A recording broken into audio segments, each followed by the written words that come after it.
वाली साहब का कफन तक बंदोबस्त कर दिया था, कफन तक के डॉक्टर ने जब जवाब दे दिया था ना, तो हमने बोला भाई ये भी आज अकेले जाने वाले, हमने कफन लाके घर पे रखा था उसके लिए। इतनी कंडीशन खराब हो गई, ऐसे इलाज किया तो माशाल्लाह अभी चलते फिरते नौकरी करते भी। जी इरफान भाई बताएं कि क्यों लेकर आए उनको। ऐसे एक साल पहले मैं वाली साहब को गुर्दों का मसला था, डायबिटीज लेके गए तो उन्होंने जवाब दे दिया था। पिछले साल दिसंबर में इलाज किया था। पिछले साल दिसंबर में आप जी। डॉक्टर फहीम के पास लेकर आए थे जी अपने जी, वालिद को। उनको गुर्दे बिल्कुल फेल हो गए थे। फिर हमने वहाँ इलाज कराया था मामजी अस्पताल से, उन्होंने जवाब दिया। फिर उसको आने के ICU लेके गए थे, जो गुर्दों का अस्पताल राज्य में सबसे बड़ा। फिर यहाँ आए थे, हफ्ते के मेडिसिन लिया था, 45,000 रुपये दिए थे एक हफ्ते के मेडिसिन के। यानी 2 हफ्ते की दवा 90,000 की। 90,000 में दुनिया में जो गुर्दे फेल हो चुके हैं वो ठीक हो सकते हैं दुनिया में कहीं? 90 लाख में नहीं हो सकता तो 90,000 की बात कर रहे हैं। फिर ये मेरा गाँव वाला है, उन्होंने मुझे फोन किया कि ऐसा मसला है, फिर उनको मैंने यहाँ बुलाया, अभी आपके पास लाया इलाज के लिए। बात ये है कि आप लोग तो ये कमेंट्स में आके मैसेज में आके कह देते हैं कि दवा महंगी है, मगर उस बेटे से पूछो जिसके बाप को डॉक्टर्स ने कहा था कि ये दोनों किडनी फेल हो गए हैं, कोई हल नहीं है। सिर्फ 2 हफ्ते की दवा से इनका डायलिसिस से भी जान छूटी, किडनी की बीमारी से भी जान छूटी। हमने अपना वाली साहब का कफन तक बंदोबस्त कर दिया था, कफन तक के डॉक्टर ने जब जवाब दे दिया था ना, तो हमने बोला भाई ये भी आज अकेले जाने वाले, हमने कफन लाके घर पे रखा था उसके लिए। इतनी कंडीशन खराब हो गई थी, ऐसे इलाज किया तो माशाल्लाह अभी चलते फिरते नौकरी करते भी। क्या फीलिंग क्या थी उनकी जब तबीयत खराब रहती थी तो क्या होता था? कई उसको लेके जाते थे, 4-5 मिनट उसको उठाते थे, लिटाते थे, उसको खुद नहलाते थे। कंडीशन हो गई थी। आपसे दवाई लिया उसने, 3 दिन दवाई खाया, उसके बाद माशाल्लाह आहिस्ता आहिस्ता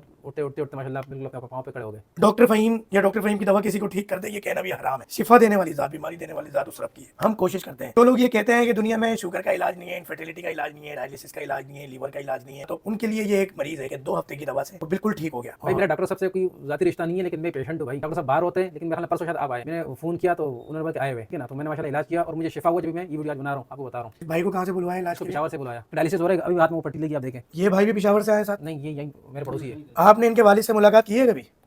तो इनके वालिद जब बीमार थे कैसे थे और अब कैसे? तो यकीन आता है, लोग तो नहीं यकीन करते इस बात पे। चलें, जज़ाकल्लाह, अस्सलाम वालेकुम रहमतुल्लाहि व बरकातुहू।